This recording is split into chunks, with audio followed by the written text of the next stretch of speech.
Good afternoon. I can't believe you're all still there. It's amazing. What we're going to do here is a kind of a bifurcated thing. I'm going to talk to Senator Murphy for a few minutes, and Senator Murphy is going to depart, and I'm going to bring out more senators, Senator Coons and Senator Cotton, to talk about in the general same basket of issues, foreign policy, just so you know what's going to happen over the next half hour or so. Senator Murphy, welcome.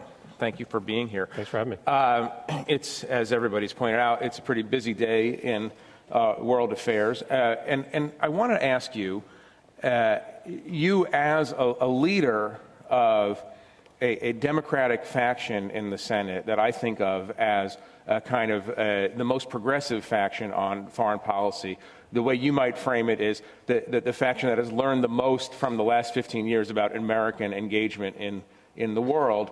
I want to ask you to start with Syria and ask you, is there anything that could happen in the broad Syria-Iraq theater that would cause you to advocate for the use of greater American military force, meaning a greater than air power, that's been used so far? Is there anything that would provoke you into believing that? I think that's unlikely. Listen, I think that there's still this leftover hubris from the Iraq War in which neoconservative Republicans, but still many Democrats, view the American power in the Middle East through this paternalistic superpower lens. And in Syria and in Iraq, I would argue that we have our hands full today between re-standing up the Iraqi military, trying to achieve political reconciliation inside Baghdad, supporting the Kurds across the northern border and dealing with this humanitarian crisis.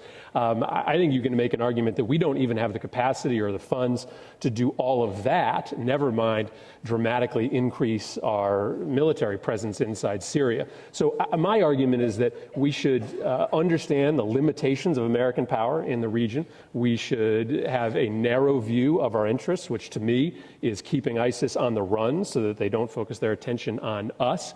And right now, I'm arguing as loudly as I can for the United States to stay out of this civil war, no matter how awful it may seem to watch these images inside Syria play out, and focus our attention on ISIL with air power. Ultimately, I think ground forces will make the situation worse, not better. But what about there's no such thing as a truly realist, cold-hearted American foreign policy. Morality has always informed our foreign policy. At what point does it become too much to bear for a moral superpower, the United States, to watch 250,000 deaths, the enslavement of women? I don't have to give you the litany of things that are going on. Is there anything on that front that would cause you to say, you know what, we have to go and help people? We are the world's superpower. We do have to go and help people. And so that's why it's absolutely unconscionable that the United States has largely sat on the sideline with respect to this refugee crisis, why we're letting the World Food Program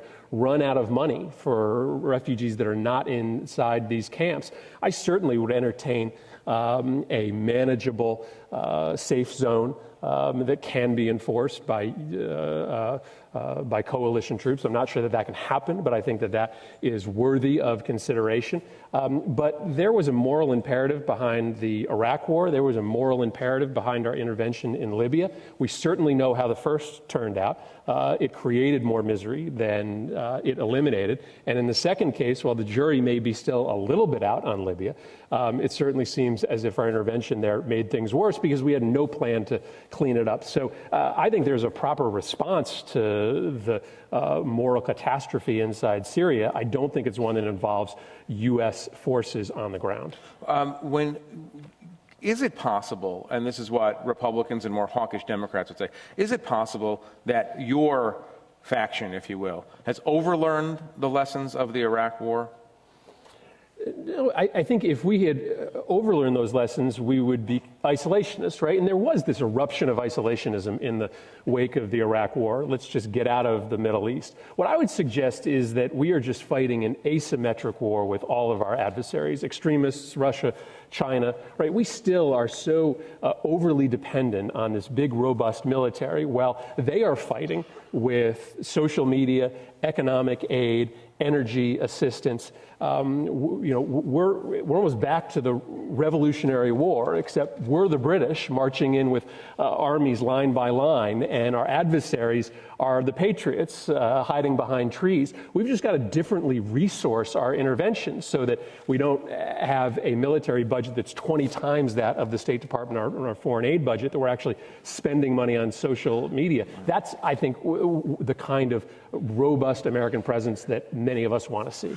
You are more hawkish on Russia, and particularly on Ukraine issues, than you are on some of these Middle East issues. And I want you to talk about that for a minute. You've said, and maybe this is just because you spend a lot of time with John McCain on this issue and he's worn you down. Yeah. I don't know.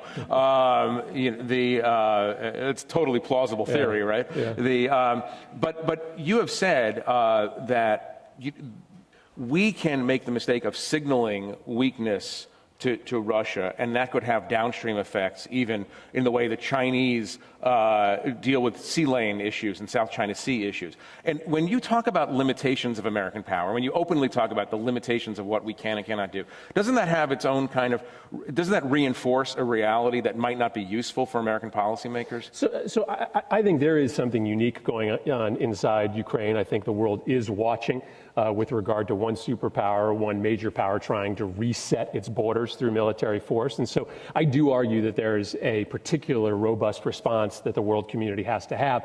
I also fundamentally don't believe that is a military conflict in so much it's an economic conflict. I don't actually think Russia wants to own Ukraine militarily. I think they ultimately want to break down Ukraine economically to create enough confusion and chaos inside Kyiv that a pro-Russian government emerges. And so while I have called for giving more military assistance, I've actually been louder in my calls to give more economic assistance, because I think that's where the gain is. And as much as John, having traveled to Ukraine with him 3 times, has probably worn me down, I also think it's ridiculous that we spend all of our time talking about javelins to the Ukrainian military when we still are dramatically under-resourcing that government, which is on the verge of potentially falling apart. Right.